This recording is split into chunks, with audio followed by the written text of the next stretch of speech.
Hello, put the tip in here, 8th of November, and we're back on the day of another win. Um, we had in tier one, we had Nina Kalina win at 11 to 1, and we also had Crystal Spring Place. Those two, there were five horses yesterday, so 50 down. You'd have returned £88, you'd have been £38 up to £5 each way stakes. Tier two was an entire miss, albeit.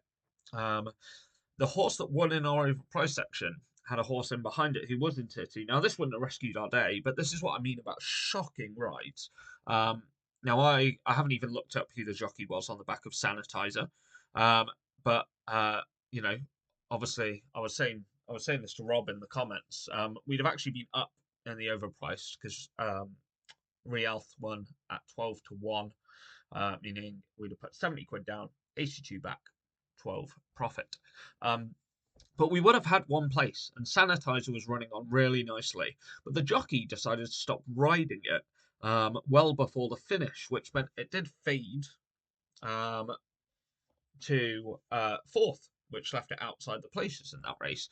As another horse whose jockey was riding the horse made fourth. Now, there's no way if that jockey does not stop riding that Sanitizer does not get third there. And my understanding of the rules is you have to ride your horse to a best place finish. And I understand that doesn't always happen because I understand you could go super easy on a horse if it's not picking up or anything like that. But Sanitizer was travelling fine. That jockey just had a lapse in judgment. Now, I understand this happens, and I understand jockeys make mistakes. I just thought it was another shocker, and I'm fed up of seeing it. It's happened a bit too often recently. I think you know, there's a lot of kind of bits like that I've seen in racing recently, and maybe it's because I'm watching it more, and that's just regularly how much it happens. But yeah, just a bit of frustration from my side, I guess. But I'm happy because it was a winning day at the end of the day.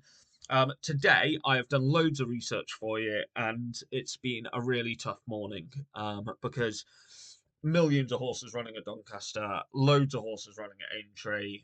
Doncaster was the big problem, if I'm honest. So you'll notice there's not really that many Doncaster picks. I think there's three across the two tiers and overpriced.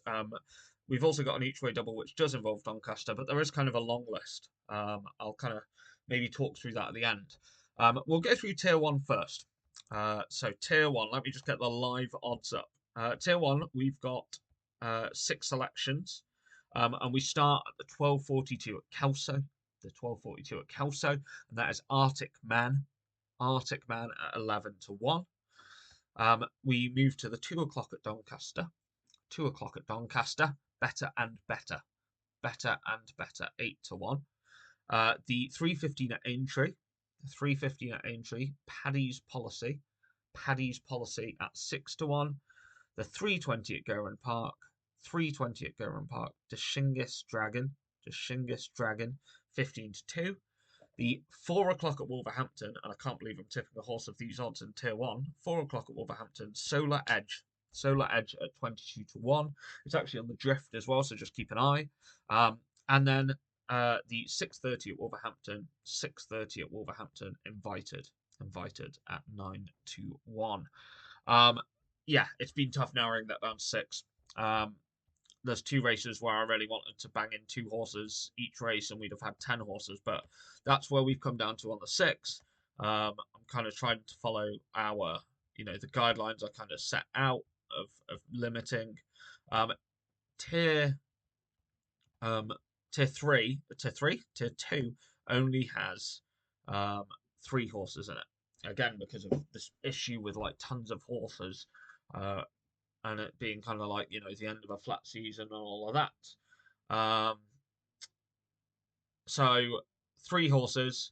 There's a fourth horse, just as I mentioned. If you see it drift, you can add this to your tier two. Noisy Music in the 5 o'clock at Wolverhampton. I had it decent odds last night. It was like eights or nines. It's come right in. It's 9 to 2 right now. I think it might drift out to fives. You can add that to your tier two if you want. Your other three, 11:37 at Doncaster. 11:37 at Doncaster. Dragon of Malta. Dragon of Malta at 16 to 1. The 2:05 at Aintree. The 2:05 at Aintree, and that is Dunstall Rambler. Dunstall Rambler at 15 to 2. And then the 6 o'clock at Wolverhampton. 6 o'clock at Wolverhampton. Street Life. Street Life at 15-2. Now, Street Life is obviously one of my clear-cut racing horses. I think it's worth an each-way bet. It's extra places. Street Life runs. The race pace, I worry, might be a little bit too strong for him. And that kind of is the sound coming out of Pat's yard this morning. But Street Life ran a cracker last run. Boson, who was massively ahead of him in the odds at 7-2, finished behind him and nowhere. So I think that that's how you approach that. Now, we've got a nice little two overpriced horses. Just gonna find those for you. Obviously a lot on today, so naturally, the horses are a bit all over the place. Okay, the two horses in your overpriced section today, the 12.50 at Doncaster, See That Spark at 16-1, and the 15.20 at Gowran Park, Kate Knows Best 20-1. You could either have those in double, but I would back them individually. They're just two horses. I don't understand the pricing on See That Spark. For me, likes that ground. It's a wide open race, so 16 seems too high. And Kate Knows Best is kind of an unknown quantity. I just think the pricing at 20s is too much, and could run a cracker. You've got a little each way double, and that is because it's like I say, Doncaster's been hard. The each way double is actually 4 horses, 2 horses in each race. So I want to take on the short price Wathnan racing favourite in the 235 Doncaster. I'm just going to take it on with their 2 other horses. Fine Interview, who I think is well overpriced, should be nearer to the price of the favourite, and Evening Saigon. And then we'll pair that up with the 345 at Doncaster, Hopewell Rock and Master Vintner, both who are going to love this heavy ground, both who, I think will win with a major shot. That's your little each way double. I have actually got, for instance, I have got long lists, but I don't want to, make this video horrendously long. I can list them super quick for you. Just in terms of the bonus bets, not one it today. If anything, I'd avoid. I don't think the value's there on the Sky price boost.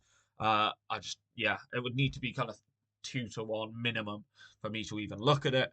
I just think the race is wide open, and the last race that I think it's Blue Kangaroo ran in second, turned over at odds. I do think that will help, but there's other horses with like the Henry de Bromhead horse that I think stand a decent chance. Even the wide outsider does.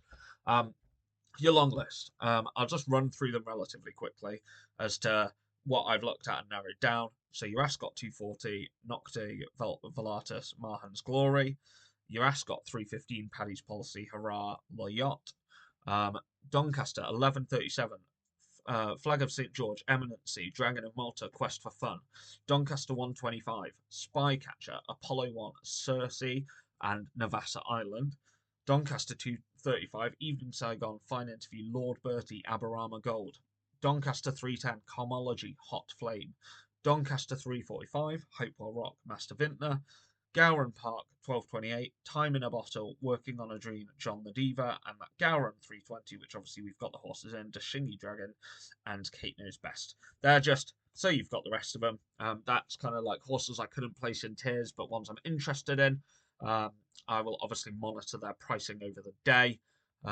It's going to be a cracking day of racing to watch, but unfortunately, picking horses out of it is a nightmare. Fingers crossed I've given you the right ones. I will speak to you either later or tomorrow to review them. Fingers crossed, guys, and good luck. Please give us a subscribe.